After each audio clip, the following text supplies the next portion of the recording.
2013 బహుశా ఇదే టైం అనుకుంటాను. ఈ విధంగా మీరు ఏ విధంగా అయితే ఇక్కడ కూర్చొని ఉన్నారో అదే విధంగా నేను కూడా ఎందరో ఉపాధ్యాయుల ముందర నేను ఒక విద్యార్థిగా కూర్చొని ఉన్నాను.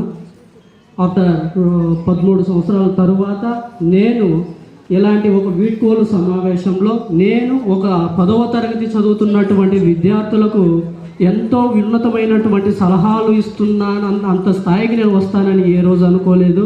చాలా సంతోషంగా ఉంది నాన్న. మనకి తల్లి, తండ్రి, గురువు, దైవం అని అంటారు. అంటే తల్లి, తండ్రి తర్వాత ఎంతో ఉన్నతమైన స్థానం ఒక గురువుకి ఇచ్చాడు. నేనేమంటానంటే ఒక ఊరికి చివరన ఒక మర్రి చెట్టుతో పోలుస్తాను ఒక గురువుని. ఎందుకంటే ఎండకు ఎండుతూ ఉంటుంది, వానకు తడుస్తూ ఉంటుంది.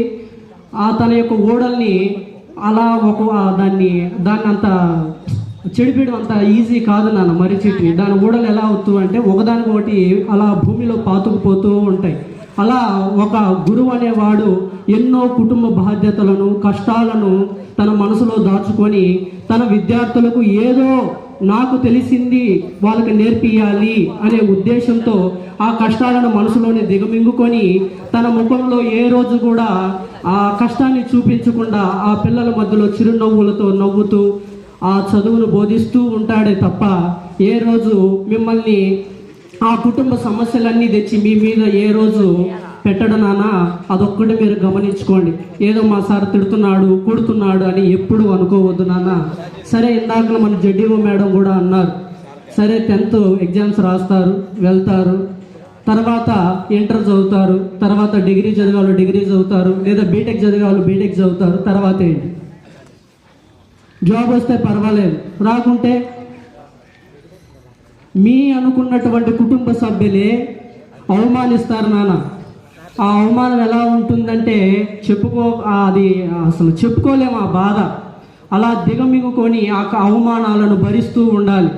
ఒక్కొక్క సమయంలో ఏమనిపిస్తుందంటే అరే నేనేం చేతగాని వాడినా, నేనేం చేయలేనా అనేటటువంటి అయోమయంలో కూడా వెళ్ళిపోతాం. అలాంటి సమయంలో ప్రతి వ్యక్తి కూడా నేను ఏదో ఒకటి సాధించాలని, ఇంక్లూడింగ్ నేను, మీరు, అంటే మేడం ఇందాక చెప్పినట్టు ఐఏఎస్ అవ్వాలి, లేదా నేను పోలీస్ అవ్వాలి, లేదా డాక్టర్ అవ్వాలి, లేదా నేను ఒక టీచర్ అవ్వాలని అందరూ అదే కళలు కంటారు నాన్న. కానీ ఆ ఒక కళ కన్నప్పుడు మనం 3 విషయాలు గుర్తుపెట్టుకోవాలి. ఏంటి? మేడం చెప్పినట్టు క్రమశిక్షణ ఉండాలి, అలానే కష్టపడే తత్వం ఉండాలి, ముఖ్యంగా ఈ రెండింటికన్నా ముఖ్యమైనది ఆత్మవిశ్వాసం ఉండాలి.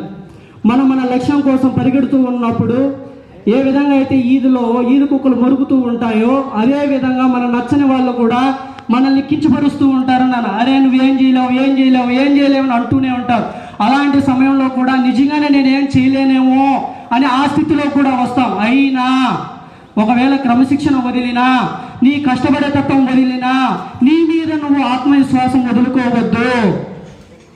ఆ ఆత్మవిశ్వాసంతోనే ఎవరైతే నిన్ను అవమానించారో ఆ అవమానాలనే నీ విజయానికి పునాదులుగా వేసుకుంటూ ఒక్కొక్క అవమానాన్ని ఒక్కొక్క ఇటుకుగా పేర్చుకుంటూ ఆ భవనం ఎలా ఉండాలి అంటే జేసీబీ వచ్చి కుద్దినా కూడా పడిపోనంత స్ట్రాంగ్గా ఉండాలి నాన్న.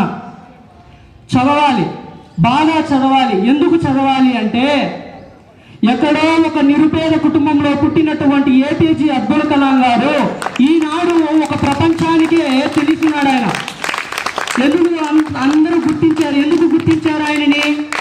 చదువుకున్నాడు, గొప్పగా చదువుకున్నాడు, ఆ పేదరికంలో నుంచి నేర్చుకున్నాడు. కాబట్టి ఈరోజు ప్రపంచంలో అందరూ ఆయన గుర్తిస్తున్నాడు.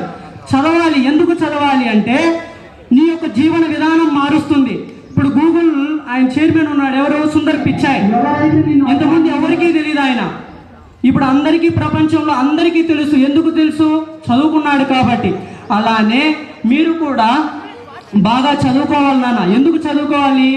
మన సొంత అయినపోయిన వాళ్ళే మనల్ని సూటుపోటి మాటలతో పొడుస్తూ ఉంటే ఆ బాధ చెప్పుకోలేని వర్ణనాతీతం. వద్దు.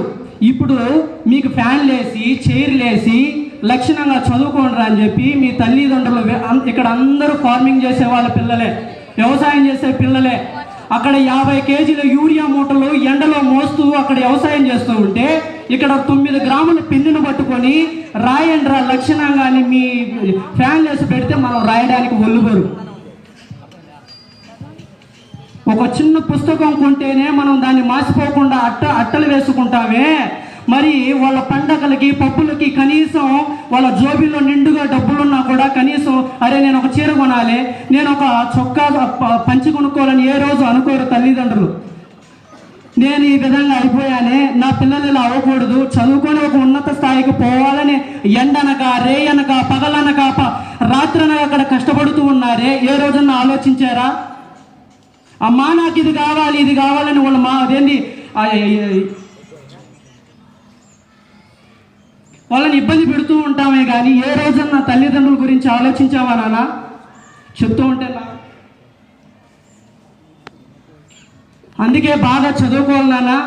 మీ చదువు ఎలా ఉండాలంటే మీరు చదివిన తర్వాత విజయం సాధిస్తారే, ఆ విజయం చూసి ఏ నోరైతే నిన్ను అవమానించిందో, ఏ నాలుకైతే నిన్ను కించపరిచిందో ఆ నాలుకే వీడు నావాడు నా బంధువు అని రావాలి. అది విజయం.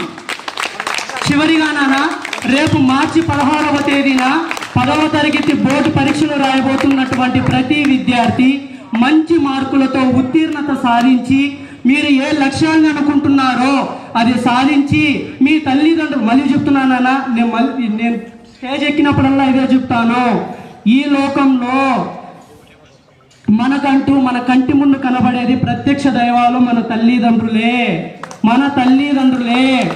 రేపటి రోజున మనం ఏదన్నా తప్పు చేసి నా కొడుకు నా కూతురు ఈ విధంగా చేశాడే అని చెప్పి ఆ ఏడుపు వద్దు నాన్న మనకి.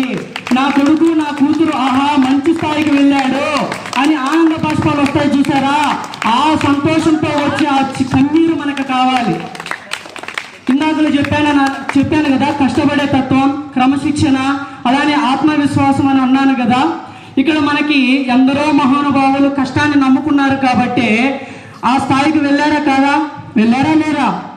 అలానే ఒక నిరుపేద అంటే ఒక చిన్న గ్రామంలో పుట్టి బాగా చదువుకొని ఇలాంటి మన కార్పొరేట్ స్కూళ్ళల్లో ఒక చిన్న టీచర్గా చేరి తన కష్టాన్ని నమ్ముకొని ముక్కుసూటిదనం, పనిలో పట్టుదల, ఎంత కష్టాన్నైనా తట్టుకొని ఓర్పు సహనంతో అలా ఉండి స్టెప్ బై స్టెప్ అలా ఒక ఇంగ్లీషు టీచర్గా జాయిన్ అయినటువంటి ఆమె తర్వాత హెచ్ఎంగా, తర్వాత జెడ్సీఓగా, తర్వాత ప్రిన్సిపల్గా, తర్వాత ఈరోజు జెడ్ఈఓగా మన ముందు కూర్చొని ఉన్నారే ఆ మేడం గారు, అంత ఈజీగా పొజిషన్కి వచ్చిందా?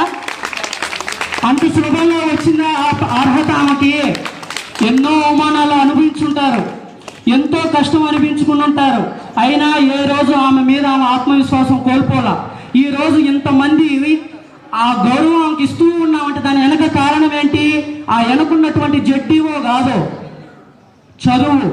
బాగా చదువుకున్నాను కాబట్టి ఆ అర్హత ఆమెకి ఈరోజు లభించింది. ఇందరి ముందు చేత ఆమె ఏం చేస్తుంది నాన్న? గౌరవింపబడుతుంది. అలాంటి గౌరవం అందరికీ రావాలి.